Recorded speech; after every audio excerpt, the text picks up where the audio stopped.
एक कागदाचा तुकडा माझं भविष्य काय सांगणार असं तुम्हाला वाटत असलं तर अशोक खरातचा किस्सा बघा. हा बाबा जगाला सांगायचा आपण कॉस्मॉलॉजी तज्ञ आहे, म्हणजे जगाची निर्मिती कशी झाली याचं सायन्स त्याला समजायचं. याला बिग बँग थेअरीचं ज्ञान होतं पृथ्वीच्या निर्मितीतल्या. बरं, भपऱ्या मारताना एवढ्यावरच थांबला नाही. हा लोकांचं भविष्य सांगायचा आकड्यांमधून. स्वतःला न्यूमरोलॉजी तज्ञ म्हणवून घ्यायचा.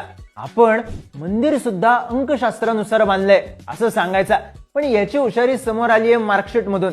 खरात लक्ष्मण एकनाथ या नावानंही मार्कशीट आहे. मोठमोठे गंमत मध्ये गार करणाऱ्या बाबाला मराठीत 39, इंग्लिश मध्ये 37, सायन्स मध्ये 62, समाजशास्त्रात 38, हिंदीत 47 आणि गणितात 28 मार्क होते. हा अंकशास्त्र सांगणारा शूटर प्रत्यक्षात गणितात नापास आहे, ते 10वीत.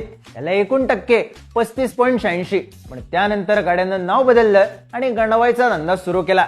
10वीत नापास झाला तर चिंचोके विकायची वेळ येईल असं याला कोणी म्हणलं असलंच तर याने लाखात चिंचोका विकून ते खरं ठरवलं.